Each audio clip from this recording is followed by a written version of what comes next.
Caros amigos e amigas, boa noite a todos. É hoje com imenso júbilo que nós comparecemos à Casa Máter do Espiritismo no Brasil para comemorar 160 anos dessa obra libertadora do espírito humano. Queríamos agradecer a toda a diretoria e a todos os trabalhadores da Federação Espírita Brasileira, na pessoa do seu presidente Jorge Godin. Quero agradecer e cumprimentar todas as federativas brasileiras, na pessoa do nosso companheiro José Amin, por esse dia de festa. Agradecer a presença de todos vocês e a todos os amigos que nos ouvem, que nos assistem pela FEB TV. No livro Brasil, Coração do Mundo, Pátria do Evangelho, Humberto de Campos retrata um aspecto peculiar da história naqueles momentos que antecederam a vinda do codificador. Diz Humberto de Campos: mal não haviam terminado as atividades bélicas da triste missão de Bonaparte e já o espaço se movimentava no sentido de renovar os surtos de progresso das coletividades. Assembleias espirituais, reunindo os gênios inspiradores de todas as pátrias do orbe, eram levadas a efeito nas luzes do infinito, para a designação de missionários da nova revelação. Em uma de tais assembleias, presidida pelo coração misericordioso e augusto do Cordeiro, fora destacado um dos grandes discípulos do Senhor, para vir à Terra com a tarefa de organizar e compilar ensinamentos que seriam revelados, oferecendo um método de observação a todos os estudiosos do tempo. Um método de observação. Foi assim que Allan Kardec, a 3 de outubro de 1804, via a luz da atmosfera terrestre na cidade de Leão.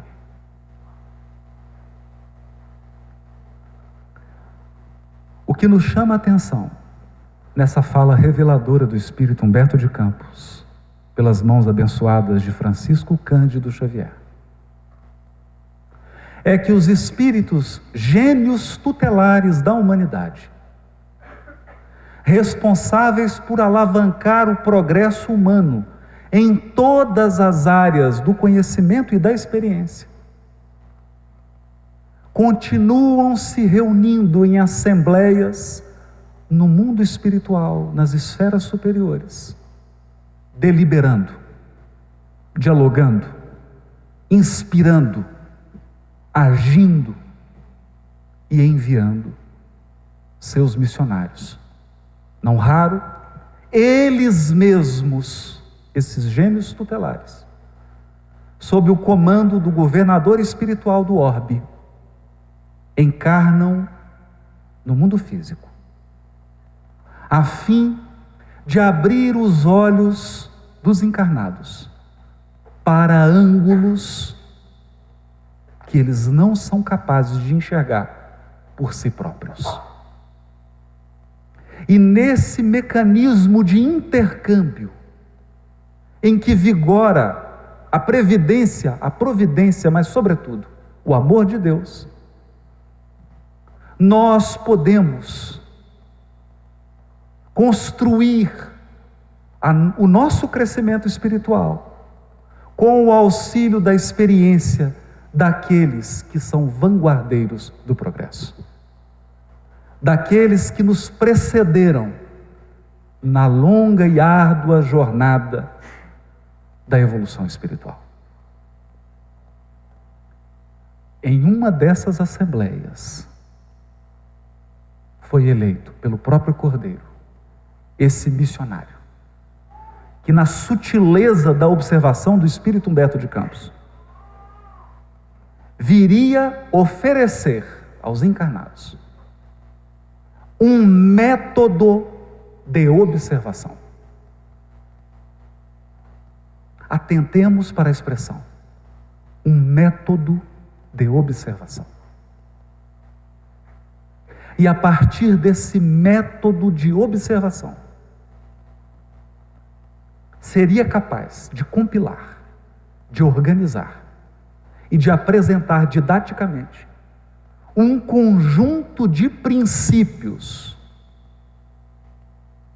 capazes de lançar o espírito humano em um novo patamar de conquistas evolutivas.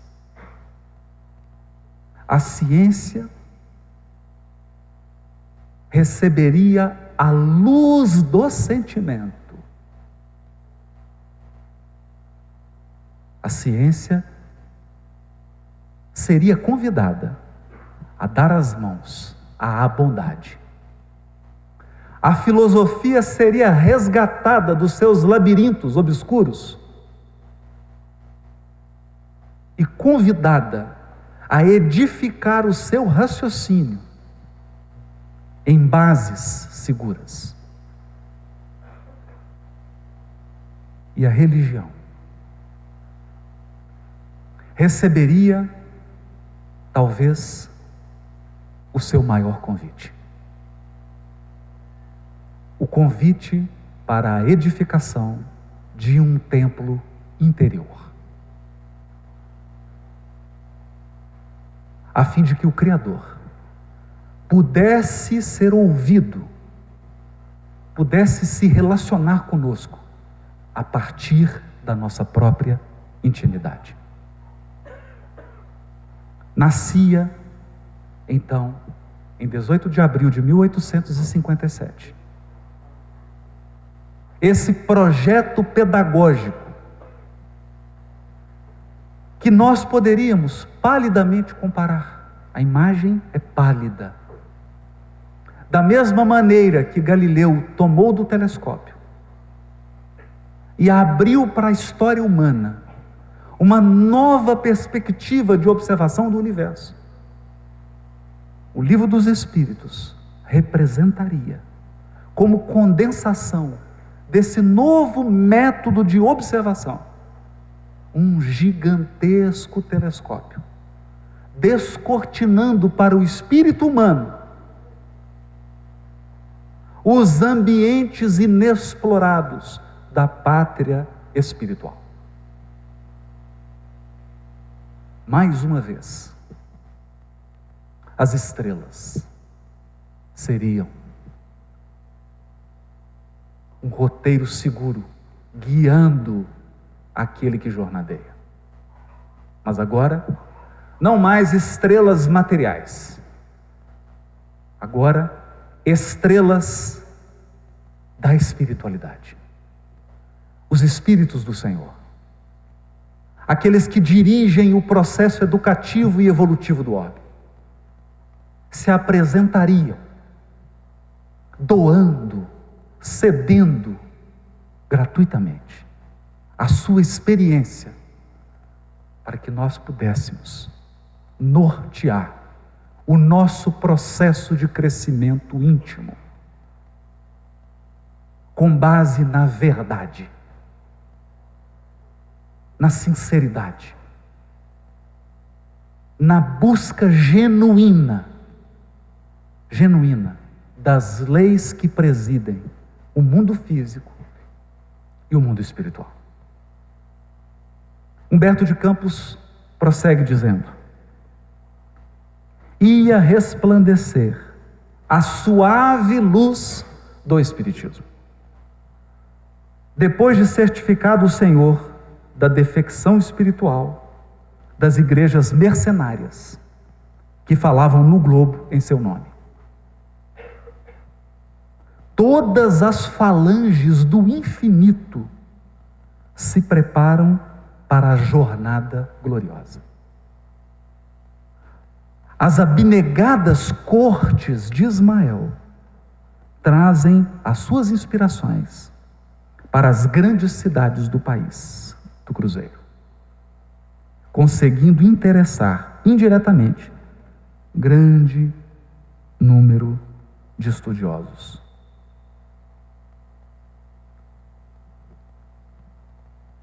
Portanto, o que assistimos aqui é um fenômeno que tem origem no mundo espiritual. Aliás, de onde partem todas as deliberações de transformação do globo. Mas nós, nesse dia especial de comemoração, e diante desse monumento que é o Livro dos Espíritos, o que poderíamos fazer?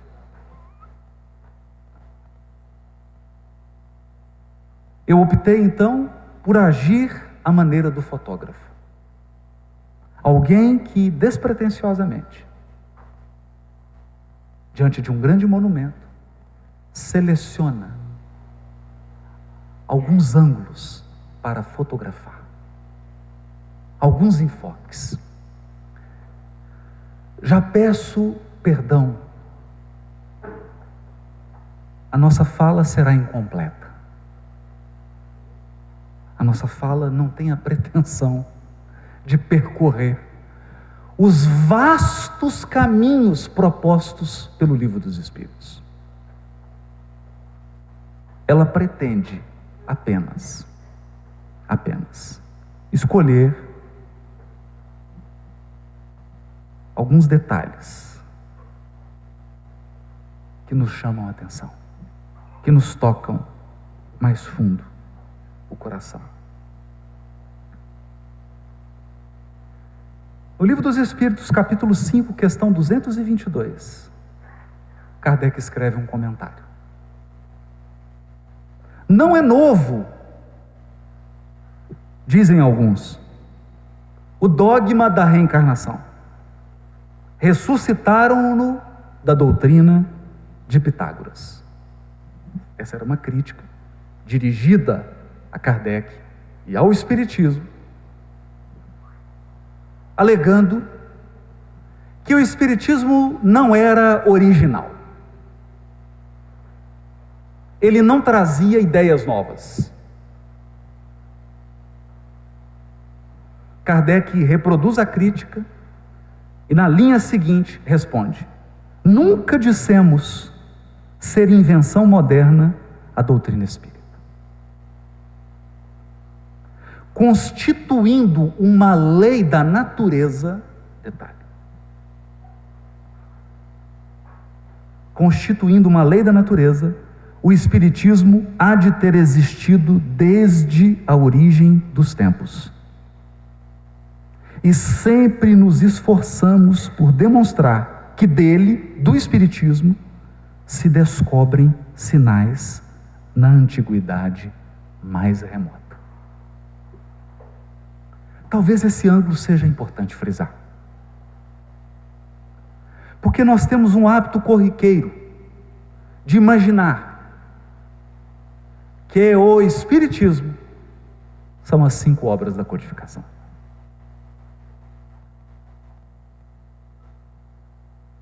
Quando Kardec sempre se esforçou por nos esclarecer que o Espiritismo é um conjunto de leis universais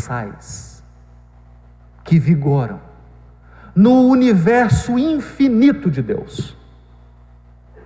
Leis que estabelecem as relações do mundo espiritual com o mundo físico. Leis que estabelecem a existência, a vida e as condições de existência dos espíritos. Leis. Portanto,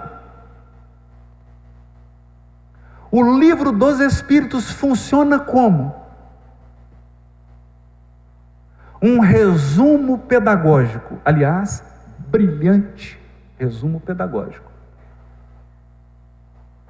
do estudo silencioso, sério e dedicado que essas leis merecem. O Espiritismo está na natureza, afirmaria o codificador, como a gravidade está na natureza material. Como a força eletromagnética faz parte da matéria. Essas leis que regem a interação entre o espiritual e o físico permeiam a criação infinita de Deus. Portanto, é preciso voltar a nossa atenção para a frase de Humberto de Campos. O codificador veio nos oferecer um método de observação. Porque as leis sempre existiram. Essas leis são eternas. A existência do mundo espiritual, a existência dos espíritos e a relação deles com o mundo corpóreo são de toda a eternidade. Faltava-nos sim. Faltava-nos uma pedagogia de observação. Uma educação do nosso olhar. Portanto, toda vez que eu me aproximo do livro dos Espíritos, toda vez que eu abro o livro dos Espíritos, procuro manusear essa obra como alguém que busca a educação do olhar. Alguém que busca a educação do olhar. Isso nos leva a algumas reflexões. De fato, será que eu vivo como um imortal? As decisões que você toma no interior da sua família são decisões de alguém que vai morrer ou de alguém que vai viver para sempre?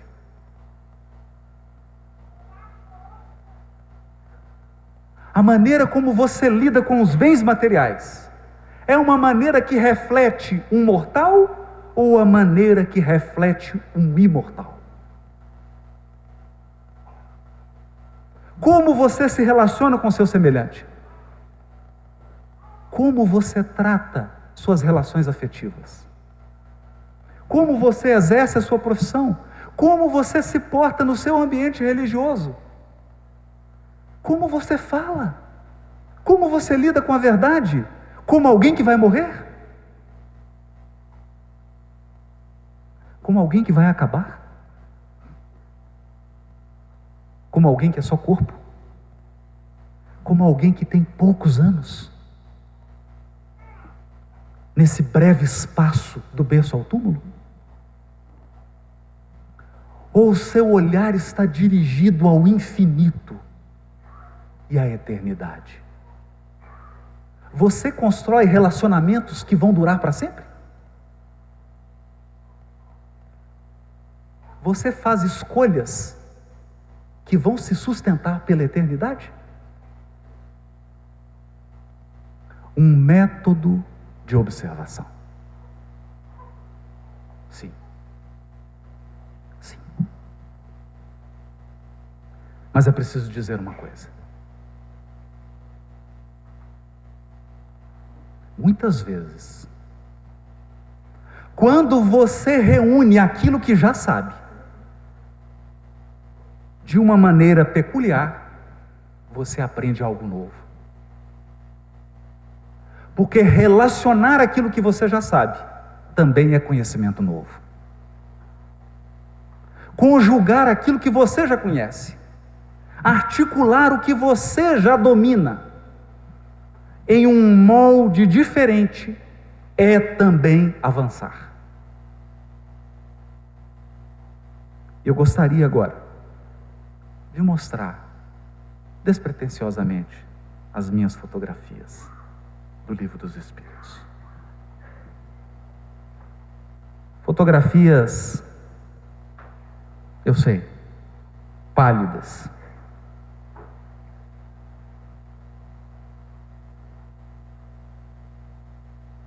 Mas que me confortam, que me esclarecem, que me dão ânimo e que me fazem valorizar o dom precioso da vida, tão banalizado nos dias de hoje.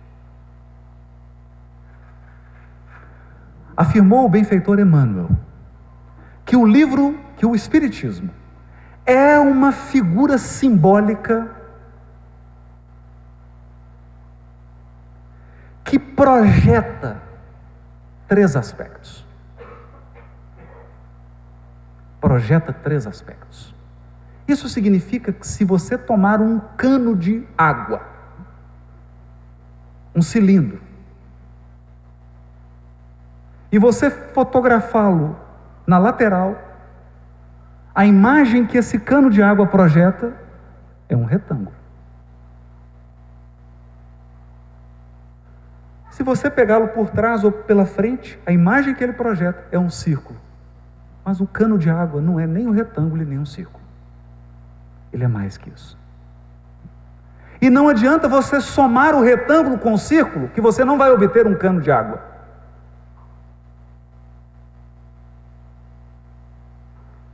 O Espiritismo é tríplice, mas não adianta você somar ciência, mais filosofia, mais religião, que isso não vai dar Espiritismo. O Espiritismo é mais. Ele é uma figura espiritual que projeta aspectos da ciência, aspectos da filosofia e aspectos da religião. Projeta. Mas ele é uma figura mais complexa. Ele é um método de observação da vida universal. É uma janela para o infinito, dentro e fora. Dentro e fora.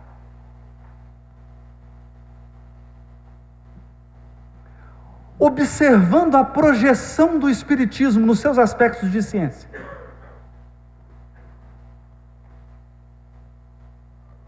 nós somos obrigados a admitir que o Livro dos Espíritos fala uma linguagem científica de um século que nós ainda não vivemos.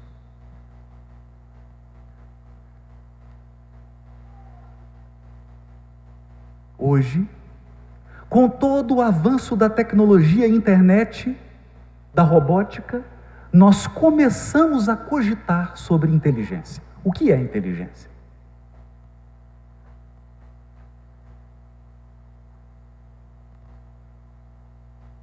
O que é inteligência? Se hoje algumas pessoas carregam um celular que processa mais informações e mais rápido que o dono do celular.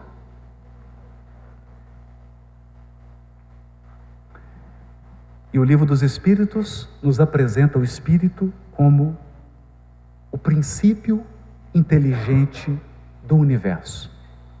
O princípio inteligente sem o qual a matéria estaria em perpétuo estado de desorganização. Antecipando conclusões da física quântica de hoje.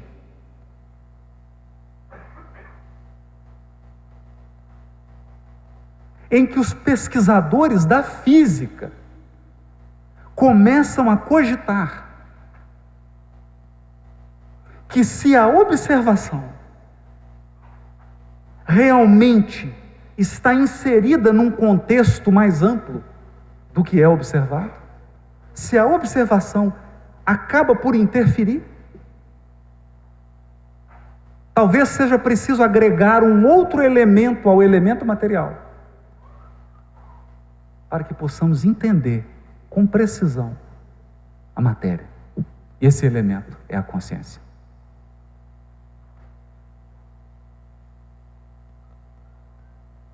É a consciência.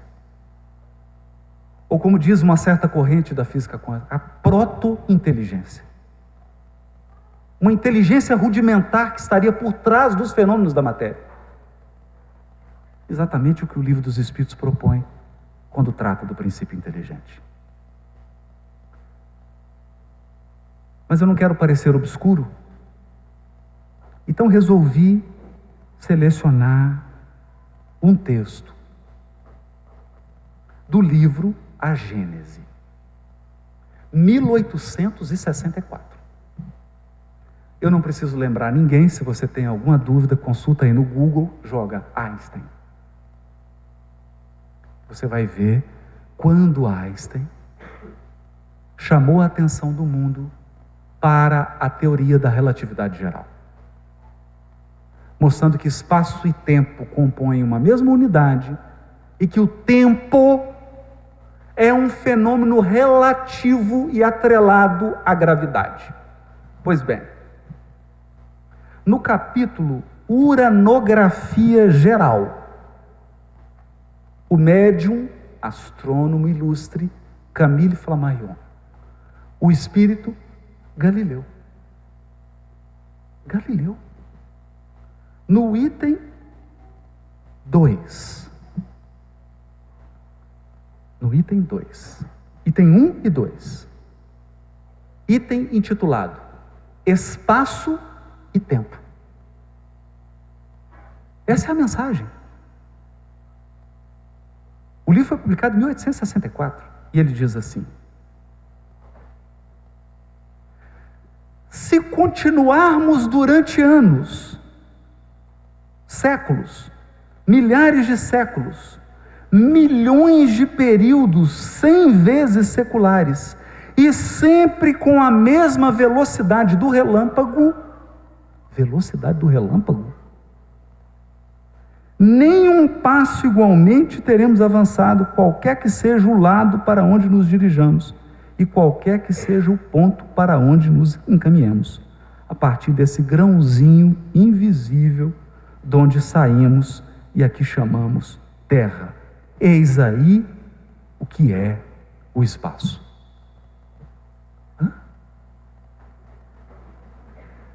Falando da velocidade do relâmpago, a velocidade da luz.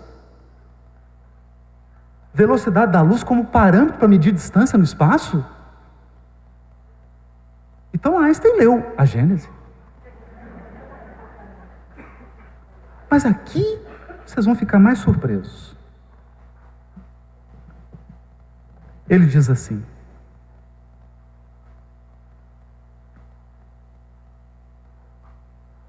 o tempo é a sucessão das coisas. Está ligado à eternidade do mesmo modo que as coisas estão ligadas ao infinito.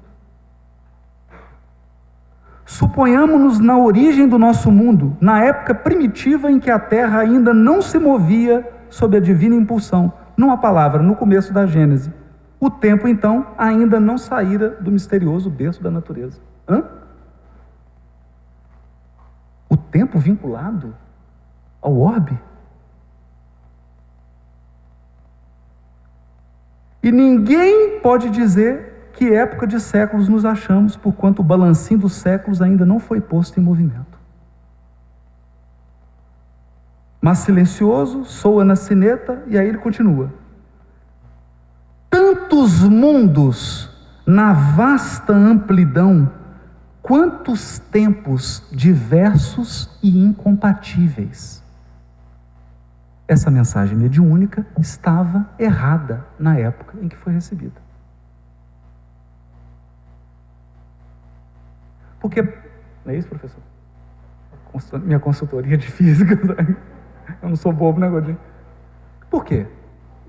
Porque vigorava a física newtoniana, o tempo era absoluto, o tempo não variava. Aqui ele está dizendo que você tem um mundo na vasta amplidão, você tem um tempo diverso e incompatível. É exatamente o que diz a teoria da relatividade geral.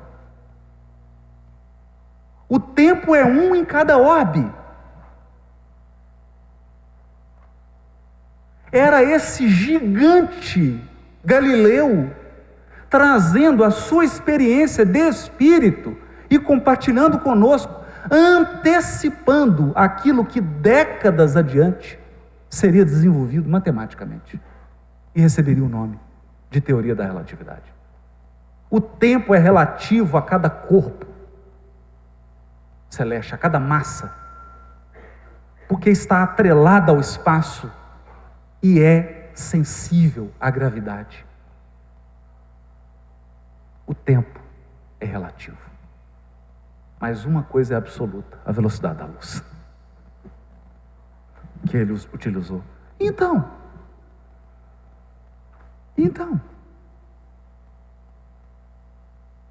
o que nós estamos assistindo aqui?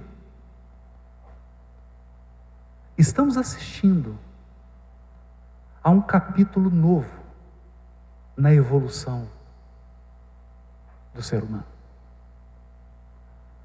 O capítulo do intercâmbio entre os nossos irmãos que já avançaram e nós que permanecemos na retaguarda. A troca de experiência. O auxílio mútuo e recíproco. Era essa ciência espírita. Porque ciência ligada à observação de fatos espirituais, ajudando a sua irmã ciência material, que estuda os elementos materiais, nas suas mais diversas ramificações. Uma ciência que vem mudar a maneira de enxergar o universo. O universo agora é um universo teleológico, é um universo que tem um propósito. Um universo que tem uma direção, que tem um sentido. Se a lei é de ação e reação,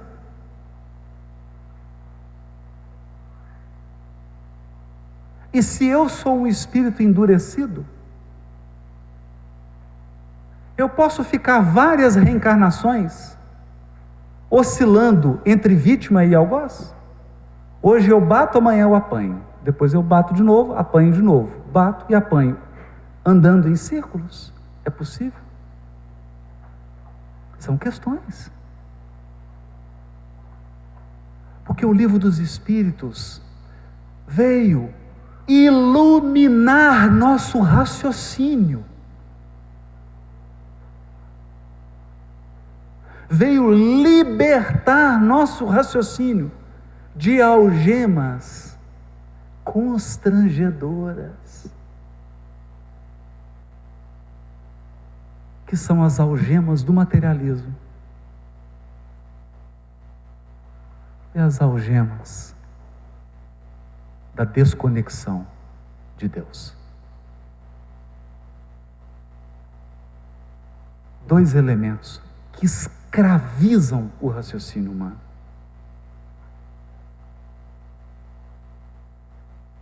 Nessas duas perspectivas, ciência e filosofia espírita, iluminando o raciocínio humano, nós seremos conduzidos a uma ciência humana que não mais será uma escrava da política e da economia para causar destruição e guerra. Haverá um dia, e esse dia não tarda, que as inteligências serão assalariadas pelo bem. As grandes inteligências estarão a serviço da bondade. O cientista e o filósofo serão servidores do ser humano. Estarão comprometidos com o bem-estar da criatura humana.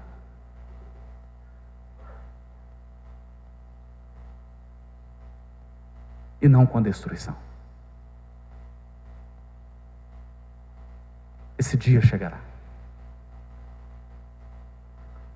Mas é no aspecto religioso que o Espiritismo nos coloca de ponta cabeça. No aspecto religioso, o Espiritismo é o maior desafio ao ser humano até agora posto. O maior desafio. Por quê? Toda experiência religiosa humana nasce do berço rústico do medo, do temor.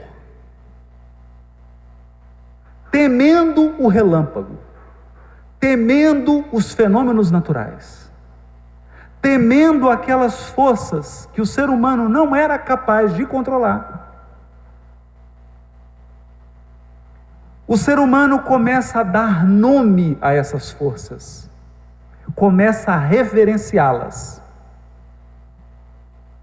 E começa então um processo de interação da psique humana com o aspecto divino, a barganha. Eu adulo a deusa da natureza para que eu tenha uma boa colheita de trigo em 2017. Não em 2017, né? 2000 anos antes de Cristo. Eu barganhava. Trazia oferendas, presentes, negociava. Era quase que uma propina. Né? Apesar de que esse nome a gente não pode ficar usando muito hoje. Eu dava um agrado, estou com uma colheita, dá para segurar aí, chuva de granizo, nem pensar, geada não, preciso que caia água suficiente, tudo certinho para a colheita, que a gente traz um agrado. Eu subornava as forças divinas, que tinham nomes, que eram deuses, que eram adorados, para que elas pudessem nos favorecer. O tempo passa. E mesmo o intelecto humano admitindo a existência de um ser único e divino, os métodos de relacionamento com esse ser ainda são da barganha. Oh Deus, eu vou fazer isso, vou fazer aquilo. Esse mês já fiz 4 campanhas do quilo, tomei 10 passes, já visitei 2 hospitais. Dá para resolver aquele problema do cheque especial? Um resquício da nossa relação com o divino. Mas há um elemento vital no processo religioso da humanidade, que é a noção interna de que a lei divina está codificada em um objeto material. Essa noção, não sejamos ingênuos. Se você cochilar meio segundo, você espírita cai nela agora. Que é achar que a lei divina está num livro, numa pedra, numa arca, num local. Que a lei divina pode ser tocada. E o nosso desvio de percepção é tão gigantesco. A nossa percepção é tão acanhada que nós juramos que Deus fala a nossa língua.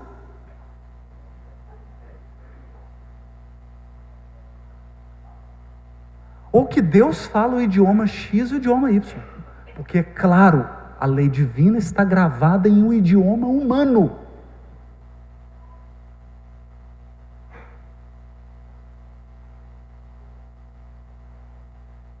Portanto, um princípio que vigorou durante toda a Idade Média e vigora até hoje. Até hoje. Toda a verdade está na Bíblia. E só há verdade na Bíblia. Então a lei divina está num livro. E Deus é bilíngue. Ele fala hebraico e grego. Porque metade da Bíblia está em hebraico e a outra metade está em grego. Deus é bilíngue. Pelo menos já deu uma melhorada, né? Porque antes era uma língua só. E aí você encontra com alguém do outro lado do mundo e fala, não. Deus fala árabe.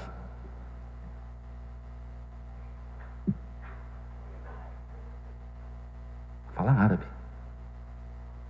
Porque a lei divina está no Alcorão. Eu venho o outro e fala, não senhor. Fala sânscrito.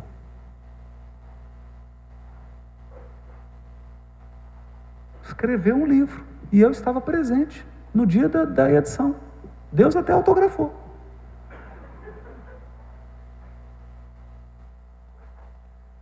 O fato é que a nossa relação com o divino,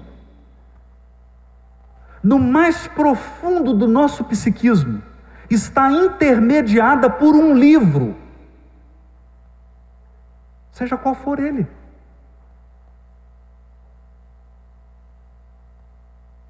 E então, você abre essa obra, esse método de observação, e vai encontrar na questão 621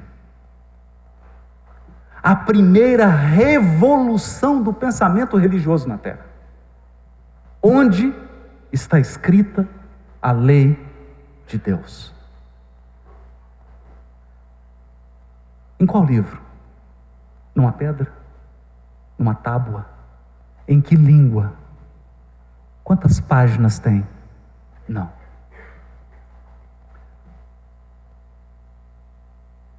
Os vanguardeiros do progresso humano respondem: a lei divina está escrita na consciência.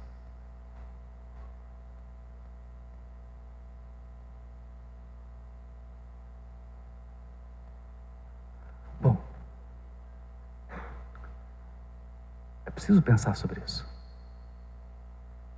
Você já viajou tanto? Você já participou de cruzada para ir para a Terra Santa? Você já cortou cabeças na noite de São Bartolomeu? Você já colocou graveto na fogueira para queimar herege? Ou foi herege, foi queimado? Ou ordenou a queima? Sem saber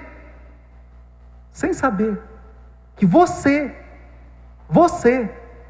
é o livro de Deus.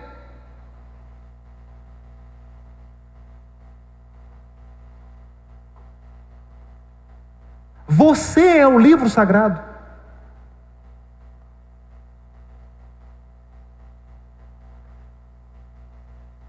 Tudo que Deus tem para te dizer está dito na sua consciência.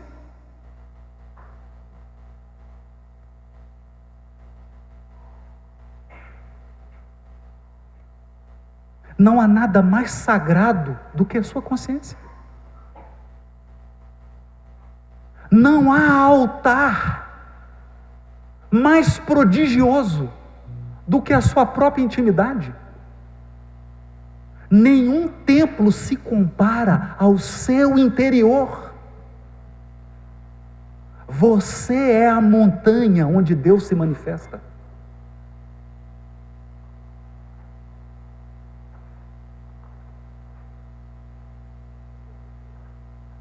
Revolução do pensamento religioso na Terra. Então prossegue o codificador. Bom, se é assim, para que livros? Para que livro dos Espíritos? Para que Bíblia? Para que Alcorão? Para que Bhagavad Gita? Para que livro sagrado? Para que enviados? E os Espíritos, na sua sabedoria, respondem: simples. Os homens se esquecem e ou menosprezam essa lei. Então é preciso lembrá-los. O curioso é que quando Jesus se despede dos discípulos na última ceia, ele parte o pão, porque era uma prática de Jesus comer com os discípulos. Porque cristianismo é prática. Cristianismo é estilo de vida, diria o teólogo alemão Roland Barthes. Cristianismo é como você vive. Então, Jesus era reconhecido pela maneira como ele comia com os discípulos. O partir do pão, o compartilhar de vidas, o compartilhar de cotidiano. Aquilo que você entrega quando convive, aquilo que você recebe quando convive. Mas o curioso é que ele parte o pão, segue a cerimônia toda da Páscoa e diz assim: fazei isso em minha memória. Memória. Livro é memória do que já está na sua consciência. Porque talvez você esteja menosprezando a voz de Deus dentro de você. Ou talvez você esteja esquecido mesmo. Lembrança. Então, a postura de Allan Kardec ao apresentar o Espiritismo não é a postura de quem vem trazer a maior novidade, é a postura de quem vem dizer: ei, você já sabe, não custa lembrar. O que eu estou te dizendo, você já sabe, já está dentro de você.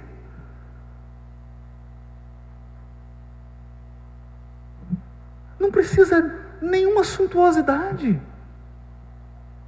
Eu estou aqui fazendo perguntas para atiçar em você a memória. Quem lê o Livro dos Espíritos está num exercício de memória, porque você mora no mundo espiritual. Me desculpe esse jeito mais, né? Está parecendo uma pregação. Mas você... É porque vem, muda aqui, a gente vai seguindo, né? É uma inspiração, né? Você já mora no mundo espiritual. Quantas vezes você vai e volta?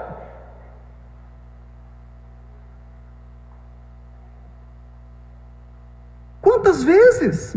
Vai ser o Livro dos Espíritos que vai te ensinar a reencarnação? Quantas vezes você já entrou num útero e saiu dele? Incontáveis. Incontáveis vezes. Quantos ambientes do mundo espiritual você conhece? Quantos pressentimentos você já teve na sua vida? Quantos clarões do que tem que ser feito, do que vai acontecer, do que lhe aguarda?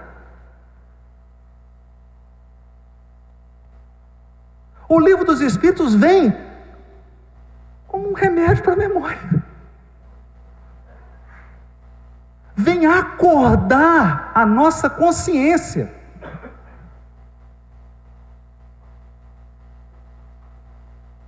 E os missionários são irmãos cuja consciência está mais desperta que a nossa, e por isso tem autoridade para despertar a nossa consciência.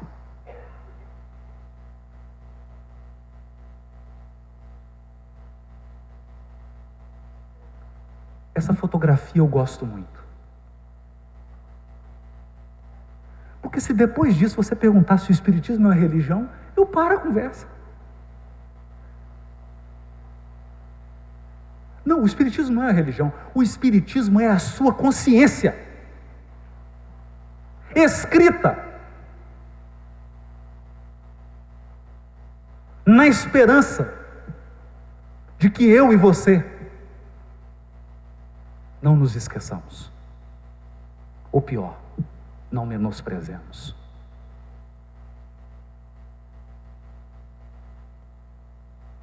Mas,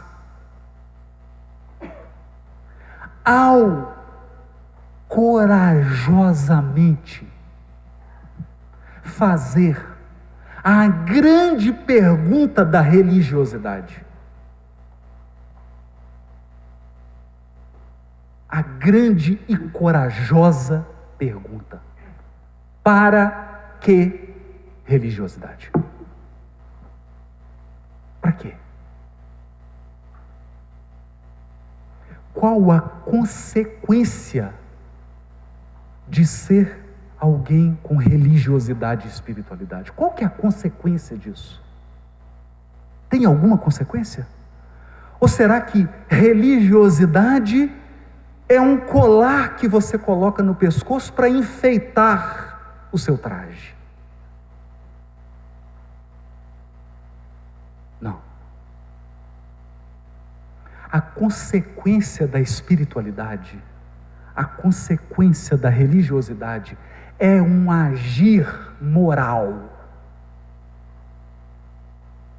Um agir moral, uma conduta moral.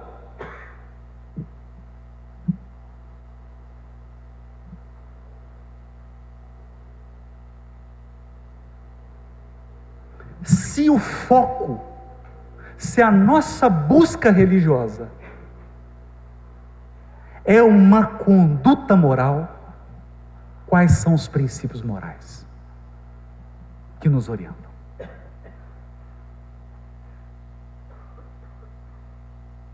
Acontece, amigo, que você pode até filosofar sobre moral. Você pode até escrever um tratado científico de moral. Mas moral mesmo é uma praxis.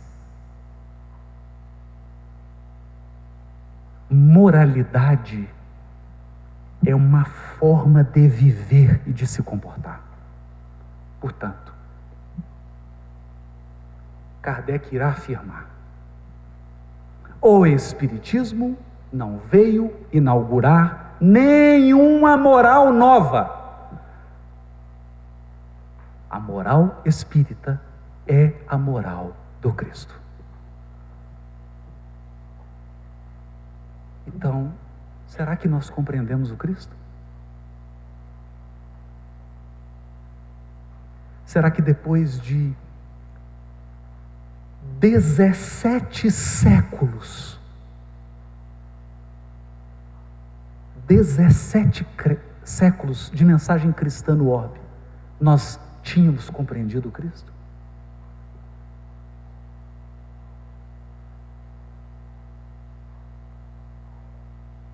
A questão 625, então,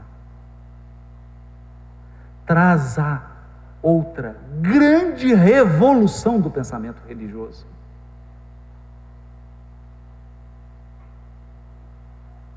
O Cristo é um guia e um modelo vivo. Um guia e um modelo vivo. Porque moral você aprende convivendo.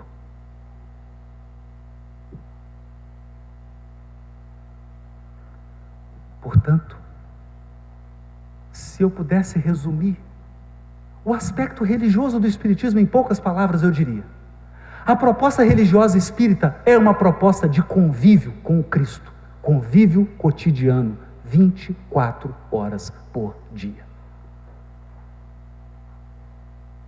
Mas como? Como? Ele é espírito imortal.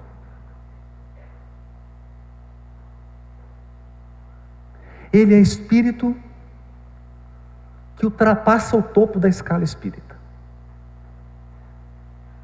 Portanto, tem os poderes alargados. Aprendemos com o Espiritismo que para os espíritos o pensamento e a vontade são como as mãos para os encarnados. Nós usamos as mãos para manipular, os espíritos usam a vontade e o pensamento. Portanto, o Cristo convive diariamente com cada um de nós, pelo pensamento. E nessa convivência, uma vez aceita, porque ela precisa ser aceita, ela não é imposta. Se ela for aceita, começa o maior processo de modelagem espiritual. O Cristo nos modelando para que as nossas deformidades morais sejam resolvidas. E o Cristo nos guiando, porque só pode nos levar quem já foi. Só pode nos levar quem já foi. Eu não posso levar. O Godinho não pode. Apesar de eu gostar demais dele. Não pode. Só pode levar quem foi. O Cristo já foi. Ele está. Ele está. Já há bilhões de anos no nosso alvo. Ele já está onde você almeja chegar daqui bilhões de anos. Por isso ele é guia. Isso muda tudo. Mas o incrível é que é preciso muita sensibilidade para perceber isso no Espiritismo. Talvez nós tenhamos que pedir a ajuda de alguém que não é espírita para nos ensinar Espiritismo. Mahatma Gandhi.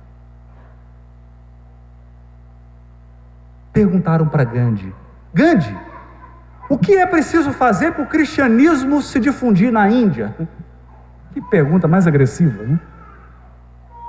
O Gandhi respondeu: duas coisas. Primeiro, o cristianismo precisa ser ensinado sem deturpações. Segundo, os cristãos precisam aprender a viver como Cristo. Aí fala: não, vamos desistir de ir para a Índia. Vamos escolher outro país. Percebe? Então você pergunta: qual é a proposta religiosa do Espiritismo? A proposta religiosa do Espiritismo é você viver como Cristo. Aí a gente recebe vários outros convites. Viver como Cristo. Esse é o desafio. Nós não estamos sendo mais convidados a acreditar nisso ou naquilo.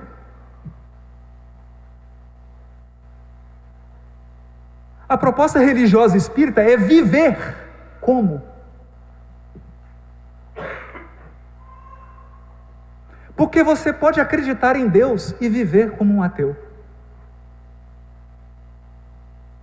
Tinha um senhor em Belo Horizonte, o Sérgio Lavarini, conhece muito bem, o Sérgio do Ser, do Instituto Ser. Leão Zalho.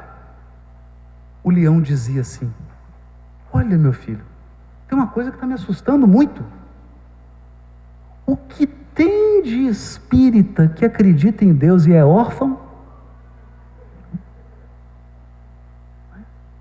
Porque acredita em Deus, mas vive como se Deus não existisse.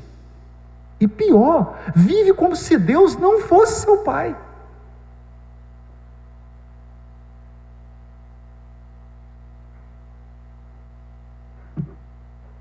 Como se Deus não se importasse.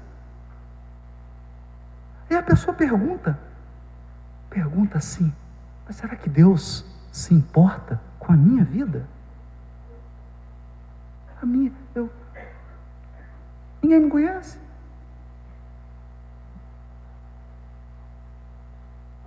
Ninguém me conhece. Aí, você vai lá para o livro A Gênese. Quando Kardec escreve um ensaio chamado A Providência Divina. E nós ficamos assombrados, porque Kardec começa a falar do fluido cósmico. E você fala assim, onde que Kardec quer chegar? E ele vai concluir que a criação infinita está mergulhada no fluido cósmico, que é o veículo de transmissão do pensamento e do amor de Deus. Para afirmar um grande princípio da religiosidade espírita. Não existe fora de Deus. Não existe esse lugar chamado fora, porque a criação infinita está mergulhada em Deus, no seu fluido cósmico. Cada partícula subatômica do seu corpo físico, cada minúsculo, infinitesimal elemento do universo está banhado, encharcado, penetrado, envolvido desde dentro pelo fluido cósmico. Então Deus não está vendo você tomar água, não. Ele está na molécula de água que você está tomando.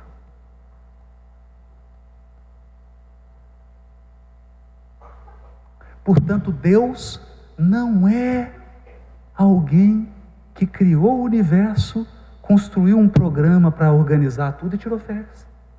Deixou um programa, chama lei de causa e efeito. É um sistema, tipo bancário. Foi tirar férias. Não.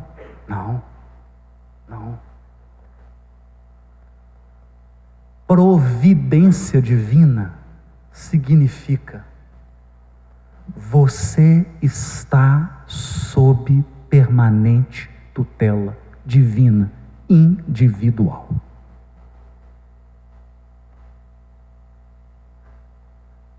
Tutela divina individual.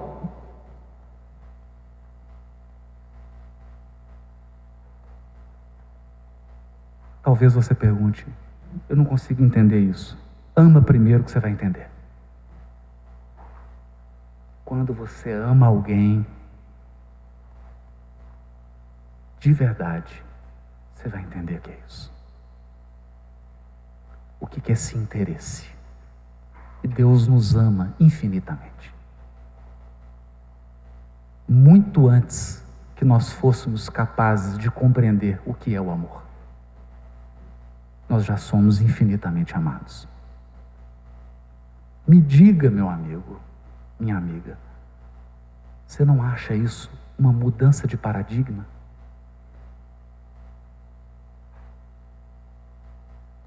É uma revolução. É uma transformação.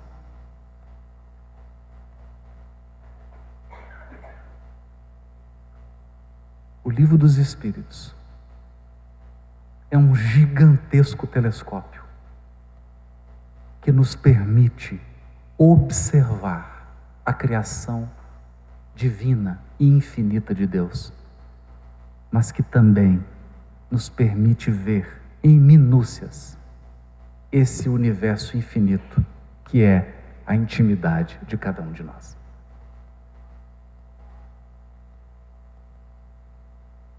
Ele nos resgata da solidão, porque você nunca vai conseguir ficar sozinho.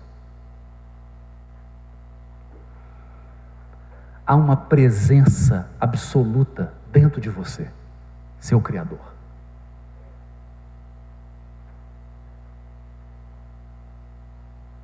E há uma presença permanente dos seres que nos amam. Porque a morte não interrompe os relacionamentos, os laços de afeto da alma. Essas são as fotografias que eu queria compartilhar essa noite. Nesse dia especial, de gratidão. De gratidão. Nos tempos de hoje, em que a humanidade sonha em fazer contato com inteligências extraterrestres mais avançadas. Esse é o grande sonho da humanidade.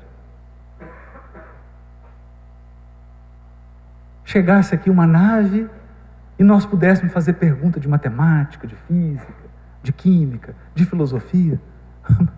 Mas essas perguntas já foram feitas. Essas inteligências já vieram. E elas estão conosco. Elas dirigem o progresso humano. Elas se reúnem em Pleiades. Através das assembleias espirituais, elas conduzem nosso processo evolutivo a um permanente intercâmbio de conhecimento e experiência. Se você decidir fazer parte desse intercâmbio,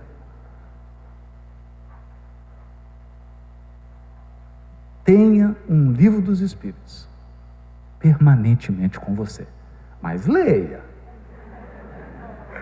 Leia. Leia. Leia. Leia. Leia. Com a atitude daquele cego Bartimeu, quando Jesus lhe indaga: que queres que eu faça? O que você quer que eu faça? E ele diz: Senhor, que eu veja. Que eu veja. Antes de abrir esse livro, faz tua prece e diz assim: Senhor, que eu veja. Que eu veja. Muito obrigado, amigos espirituais. Muito obrigado, Allan Kardec. Onde você estiver, receba o nosso carinho, a nossa gratidão. Obrigado por essa obra monumental que nos educa para a eternidade, que nos confere uma nova cidadania. A partir de hoje, você não é mais um ser terreno, você é um espírito imortal. Seu país, a criação infinita. Muito obrigado.